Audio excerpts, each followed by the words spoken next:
اس میں مومن لوگوں کے لیے نشانیاں ہیں۔ وَيَوْمَ يُنفَخُ فِي الصُّورِ فَفَزِعَ مَن فِي السَّمَاوَاتِ وَمَن فِي الْأَرْضِ إِلَّا مَن شَاءَ اللَّهُ وَكُلٌّ أَتَوْهُ دَاخِرِينَ۔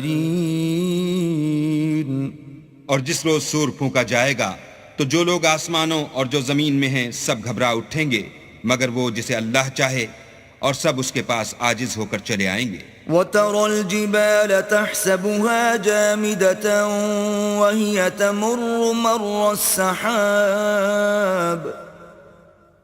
صُنْعَ اللَّهِ الَّذِي أَتْقَنَ كُلَّ شَيْءٍ إِنَّهُ خَبِيرٌ بِمَا تَفْعَلُونَ۔ اور تم پہاڑوں کو دیکھتے ہو تو خیال کرتے ہو کہ اپنی جگہ پر کھڑے ہیں، مگر وہ اس روز اس طرح اڑتے پھریں گے جیسے بادل۔ یہ اللہ کی کاریگری ہے جس نے ہر چیز کو مضبوط بنایا، بے شک وہ تمہارے سب افعال سے باخبر ہے۔ من جاء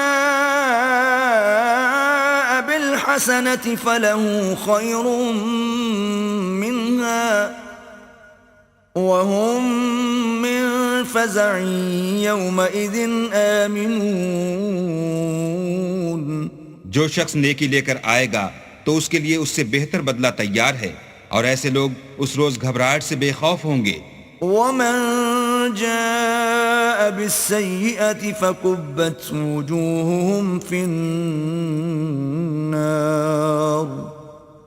هل تجزون إلا ما كنتم تعملون۔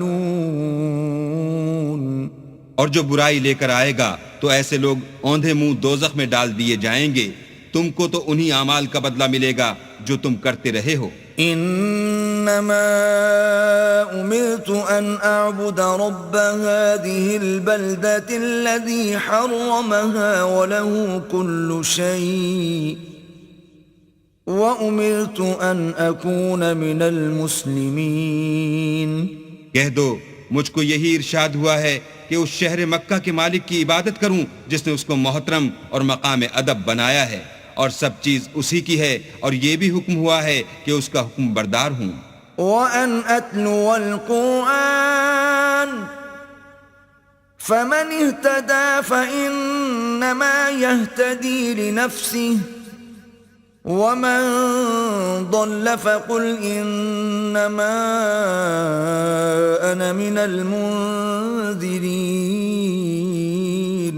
اور یہ بھی کہ قرآن پڑھا کروں تو جو شخص راہ راست اختیار کرتا ہے تو اپنے ہی فائدے کے لیے اختیار کرتا ہے، اور جو گمراہ رہتا ہے تو کہہ دو کہ میں تو صرف نصیحت کرنے والا ہوں۔ وَقُلِ الْحَمْدُ لِلَّهِ سَيُرِيكُمْ آيَاتِهِ فَتَعْرِفُونَهَا وَمَا رَبُّكَ بِغَافِلٍ عَمَّا تَعْمَلُونَ۔ اور کہو کہ اللہ کا شکر ہے وہ تم کو عنقریب اپنی نشانیاں دکھائے گا تو تم ان کو پہچان لوگے، اور جو کام تم کرتے ہو تمہارا پروردگار ان سے بے خبر نہیں ہے۔